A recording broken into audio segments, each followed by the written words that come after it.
Bom, vamos lá. Eu estava fazendo uma reação, né, a esse vídeo aqui de um pastor que falou que ganha R$ 10.000 por mês e mais alguns benefícios.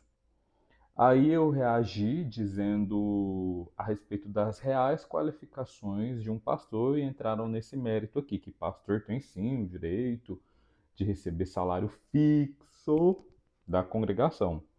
E aí essa pessoa, né, tá debatendo comigo nas mensagens e fez esse comentário. Claro que não concordo com pastores ganhando altos salários, mas a Bíblia diz sim que líderes naquela época ganhavam sim salários.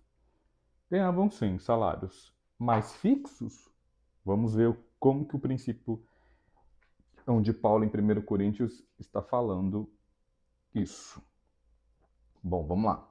1 Coríntios 9,14 diz assim: Do mesmo modo, o Senhor ordenou que aqueles que proclamam as boas novas vivam das boas novas. Então, do mesmo modo, ele está fazendo uma comparação. Uma comparação com o quê? Vamos voltar aqui o princípio e aqui fala, ó,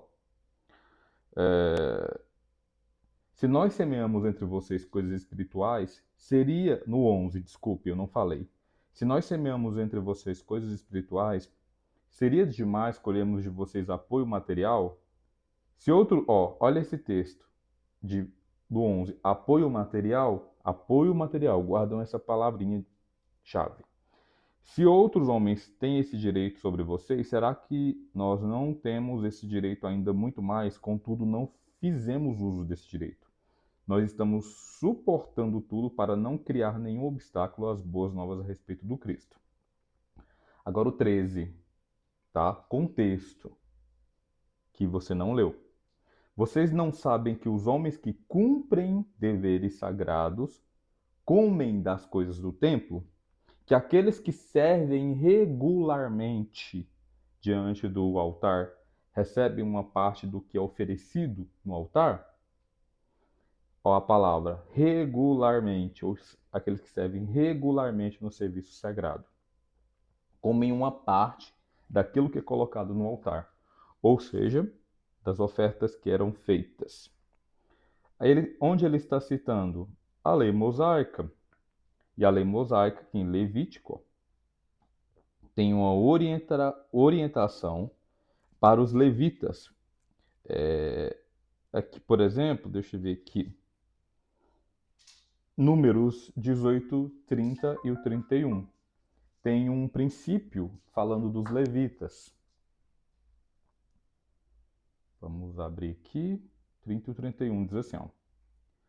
Diga-lhes também, depois que vocês contribuírem o melhor delas, o que restar será considerado por vocês, levitas, como se fossem produtos da sua eira e produtos do seu lagar de vinho ou de azeite. Ou seja, o que restava ali das ofertas era considerado como suprimento ou depósito dos levitas, para como se fosse o seu lagar de vinho ou o seu azeite, ou seja, como se fosse a sua dispensa. Vocês e os da casa poderão comê-lo em qualquer lugar, porque é salário pelo seu serviço na tenda de reunião. Ou seja, aqui está dizendo o seguinte, que aquilo ali que sobrava, eles podiam comer. Qual que é o objetivo disso?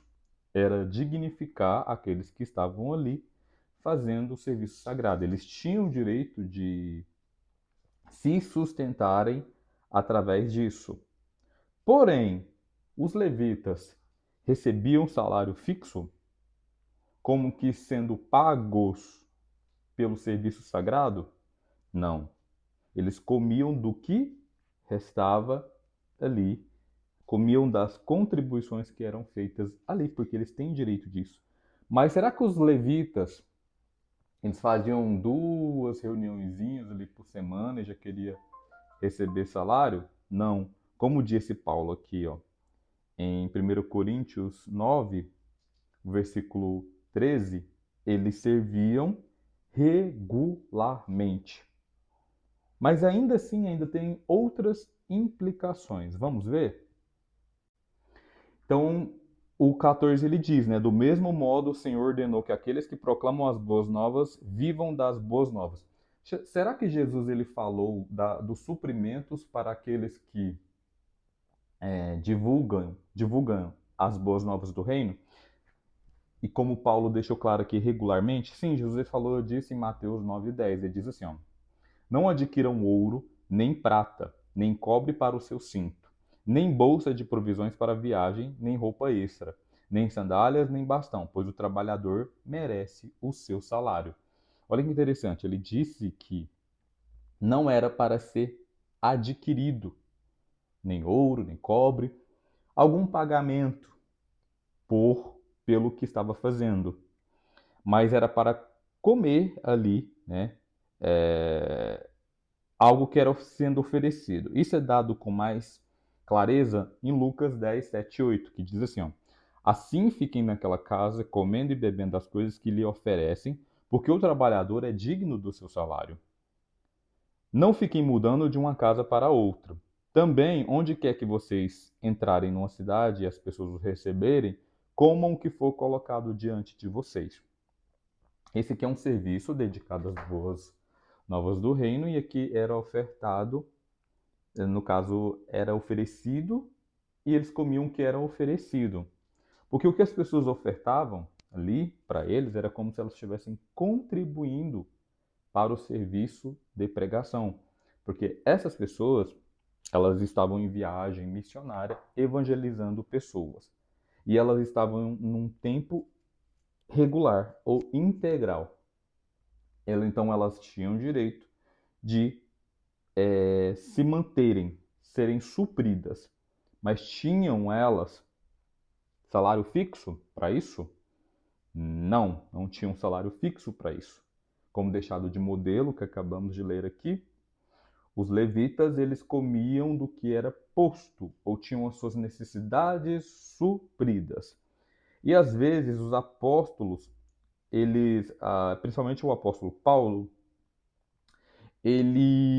quando ele percebia que a congregação era muito pobre, ele nem usufruía desse direito que ele tinha para não ser um cargo, um peso financeiro para aquelas pessoas. Eu citei esse texto e essa pessoa comentou aqui retrucou, né? Tentou retrucar, na verdade, falando que esse texto que eu estou citando de Lucas está falando de outra coisa, de quando precisava viajar, mas é exatamente essas pessoas que recebiam salário ou tinham suas necessidades supridas. Esses que estavam no serviço regular, esses que viajavam, esses que tinham moradia. Por quê? Eles abandonaram a sua vida secular, a sua vida normal, bem dizemos assim, para um serviço sagrado onde ele tinha todo o seu tempo consumido pelas boas novas do reino. E Jesus deixou as orientações a respeito disso. Aí ele comentou, contexto totalmente diferente. Como contexto totalmente diferente? O mesmo assunto que você citou em Coríntios, 1 Coríntios 9, 14, que é boas novas do reino, está sendo citado por Jesus também, em Lucas e Mateus, boas novas do reino, sobre aqueles que estão envolvidos nesse trabalho.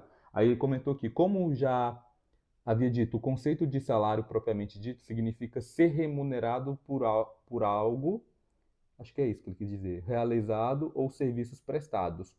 Ou seja, qualquer suprimento recebido é fazer algo esperando receber alguma coisa em troca. Em que dado momento, nos meus comentários, eu disse que o obreiro tem que cobrar para a obra ministerial. Então, mas você comentou à luz do contexto que o pastor tem sim direito de receber salário fixo, e isso não é bíblico. Ele tem as suas necessidades supridas pelo que lhe é posto diante, conforme o princípio do Antigo e do Novo Testamento. Irregular, não é 2, 3 reuniõezinhas por semana, né? 2, 3 horinhas dedicadas e achar que está em um serviço regular.